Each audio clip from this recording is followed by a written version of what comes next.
Bismillahirrahmanirrahim. Alhamdulillahirabbil alamin. Allahumma shalli wa sallim ala sayyidina Muhammad wa ala alihi washabihi ajmain. Alhamdulillahirabbil alamin. Saat ini kita kembali bersama-sama untuk membaca dan mengenal dari kehidupan yang mulia, insan yang mulia, kekasih Allah Subhanahu wa taala, ialah baginda Nabi besar Muhammad sallallahu alaihi wasallam.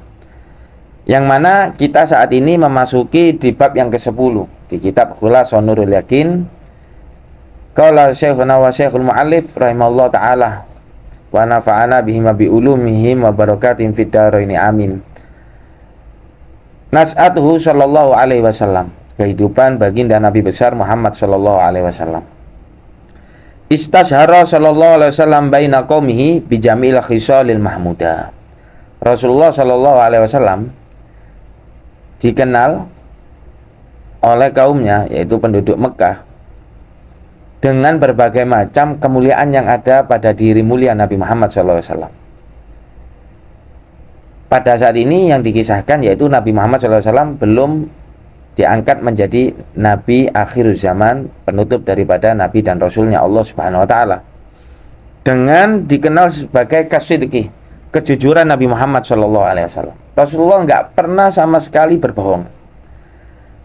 Bahkan Rasulullah melarang kita semuanya untuk berbohong, meskipun dalam keadaan kita bergurau ataupun bercanda. Sebagaimana dari sabda Nabi Muhammad SAW, wailul lilladzi, celaka bagi siapa? Lilladzi yuhaddisu, bagi seseorang yang bercerita, fayakdzibu liyudhika bihil qaum, kemudian dia berbohong supaya orang yang diajak berbicara, orang yang dapat ceritanya ini, mereka apa? Tertawa. Wailul lahu, celaka dan sungguh celaka. Ini bukti bahasanya Nabi Muhammad SAW tidak pernah berbohong kepada semua apa yang disampaikan oleh Rasulullah SAW, entah itu dalam keadaan bergurau. Semisal Rasulullah pernah bergurau, yang telah masyhur kisah ini, ada orang tua dikatakan oleh Rasulullah, sesungguhnya dirimu tidak masuk surga, sesungguhnya dirimu tidak ada di surganya Allah Subhanahu Wa Taala. Akhirnya orang tua ini menangis.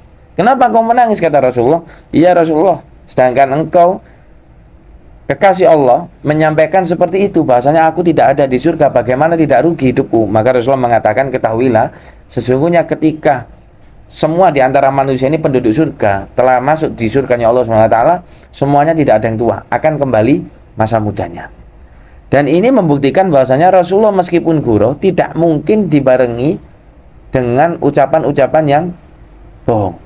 Maka dari itu mari kita berusaha dan berupaya untuk terus memperbaiki diri kita agar tidak berbohong. Wal amanah, dan Rasulullah juga dikenal sebagai orang yang paling amanah, terpercaya.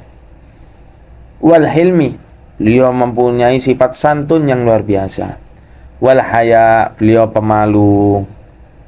Bahkan beliau mengingatkan kepada kita, al haya minal iman, rasa malu itu termasuk dari bagian tanda iman seseorang. Yang arti di sini malu ialah ketika di antara kita ingin melakukan hal-hal yang tidak diridhai oleh Allah, kemudian kita malu. Maka dari hal ini yang perlu kita kedepankan. Rasa malu kita kembangkan. Beda halnya dengan rasa malu dalam hal kebaikan, maka itu bukan berarti malu. Semisal, kenapa kamu nggak ngaji? Kenapa kamu nggak hadir majelis? Iya, aku malu. Apa penyebabnya? Saya malu karena ini, itu, dan sebagainya. Itu bukan rasa malu yang bukan tempatnya. Bukan berarti rasa malu ini harus dilakukan dalam hal yang baik. Tetapi rasa malu yang dimaksud di dalam di sini, Rasulullah itu mengajarkan rasa malu kepada hal-hal yang tidak baik, hal-hal yang di sana terdapat murkanya Allah Subhanahu Wa Taala. Maka kita wajib untuk malu dalam melakukan hal tersebut. Kemudian watawadu, Rasulullah dikenal sebagai pribadi beliau dalam hal yang sangat-sangat tawadu, mempunyai sifat yang sangat tawadu, rendah hati beliau. Bahkan sampai Allah Subhanahu Wa Taala telah memerintahkan Rasulullah SAW yang mana terdapat pada Al-Qur'anul Karim, qala Allah Ta'ala wahfid janahaka limanittaba'aka minal mu'minin, yang artinya dan rendahkanlah engkau wahatimu wahai Nabi Muhammad terhadap orang-orang yang mengikutimu. Siapa? Yaitu orang-orang yang beriman kepada Allah, kepada Nabi Muhammad sallallahu alaihi wasallam. Hatta laqabuhu bil amin, sampai-sampai Rasulullah sallallahu alaihi wasallam ini dijuluki dengan al-amin.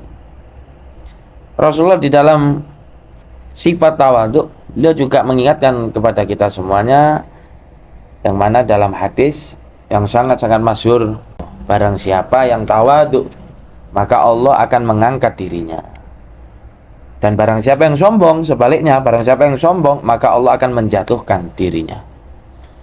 Maka dari itu semoga kita dijauhkan dari sifat-sifat yang tidak dicintai oleh Allah dan Rasulullah sallallahu alaihi wasallam. Wa kana qaumuhu wa ashiratuhu yuhibbuna hubban 'azima.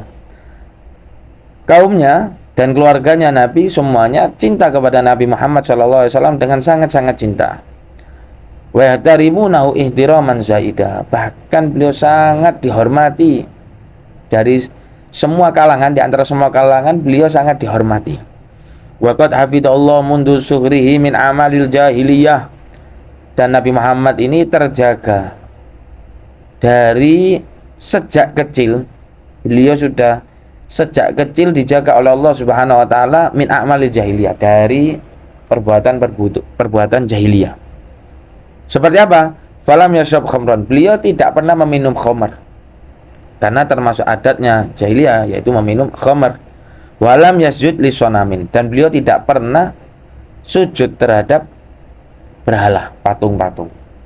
Rasulullah tidak pernah sama sekali beliau melakukan perkara-perkara jahiliyah. Dan Rasulullah SAW terbukti bahasanya di sini sejak kecil beliau memiliki maksum yang sangat dijaga oleh Allah Subhanahu wa taala. Maka tidak sepantasnya ada seseorang mengatakan Nabi ini juga sama dengan manusia yang lain. Mungkin semisal manusia umumnya seperti ini, Nabi juga enggak. Karena Nabi SAW sudah terjaga mulai sejak kecil. Dan tidak ada Nabi itu perihalnya sama dengan manusia dalam hal-hal yang tidak baik. Tidak, Nabi semuanya terjaga, dan semua perilaku Nabi semua itu menjadi contoh bagi umatnya, bagi kita semua umat Nabi Muhammad SAW. Maka jangan sampai kita itu memikirkan bahwasanya Nabi seperti layaknya seperti manusia biasa. Tidak, bal huwal yakut wa nasukal hajari. Nabi itu sama memang manusia biasa, tapi bal huwal yakut, beliau ini yakut, yaitu permata, mutiara, wana sukal hajari, dan manusia yang lainnya adalah seperti batu-batu biasa. Maka dari itu Nabi Muhammad SAW dijaga mulai sejak kecil oleh Allah Subhanahu wa taala dari perkara-perkara yang tidak baik, perkara-perkara yang di sana terdapat perkara-perkara jahiliyah. Rasulullah sangat-sangat terjaga betul. Bahkan pernah dikisahkan bahasanya, mohon maaf, di salah satu maulid Syaraful Anam, ketika Rasulullah itu hidup bersama Sayyidah Halimah, disuruh oleh Sayyidah Halimah, beliau itu nggak mau, kalau bukan haknya Nabi, beliau nggak mau untuk diberikan ASI, nggak mau. Dan Rasulullah itu nggak mau meskipun dalam keadaan bayi tersebut Rasulullah dijaga oleh Allah SWT. Jadi kalau haknya ini bukan haknya Nabi ASInya, maka Rasulullah tidak meminumnya. Itu bukti bahasanya Rasulullah SAW terjaga sejak kecil, sejak bayi beliau dijaga oleh Allah Subhanahu wa taala. Wa akramallahu qabla nubuwati bimu'jizatin, dan Allah Subhanahu wa taala memuliakan Nabi Muhammad SAW sebelum beliau diangkat menjadi nabi dengan berbagai macam mukjizat. Contohnya seperti apa? Ketika Nabi Muhammad perjalanan menuju Syam. Nanti dijelaskan di sini bahasanya disebutkan Nabi Muhammad ketika perjalanan menuju Syam di yang kedua, beliau dinaungi oleh yudilul ghamamah, dinaungi oleh awan. Dalat ala idhami mustaqbali, itu menunjukkan bahasanya kebesaran Nabi, keagungan Nabi di masa yang akan datang. Minha tashhirul ghamama lahu fi safarati sana ila Syam. Ini diantaranya kelak ya yang disebutkan bahasanya Allah Subhanahu wa taala memuliakan Nabi dengan berbagai macam mukjizat sebelum datangnya kenabian, yang mana Rasulullah SAW ini terbukti ketika perjalanan menuju kota Syam, beliau dinaungi oleh awan. Dari sini kita telah membaca kisah dari kehidupan yang mulia, insan yang paling mulia itu Nabi Muhammad SAW. Maka dari itu mari kita untuk terus belajar dan terus memperdalam kisah-kisah Nabi Muhammad SAW agar kita bisa mengikuti, bisa menambah rasa mahabbah kita kepada Nabi Muhammad SAW. Semua sifat yang mulia pasti berada pada diri Nabi Muhammad SAW. Apabila di luar Nabi Muhammad, maka mohon maaf, jadi itu bukan termasuk golongan sifat-sifat yang mulia. Maka dari itu, semoga di kajian yang sekelumit ini, seringkas ini, menambahkan rasa mahabbah kita kepada Nabi Muhammad SAW, kepada ahlul baitnya Nabi, kepada para sahabatnya Nabi Muhammad SAW, dan kepada siapapun yang mengikuti dan berjalan di jalannya Nabi Muhammad SAW. Wallahul musta'an wa la tuklan wa sallallahu ala sayyidina Muhammad wa ala alihi wasallam walhamdulillahi rabbil alamin.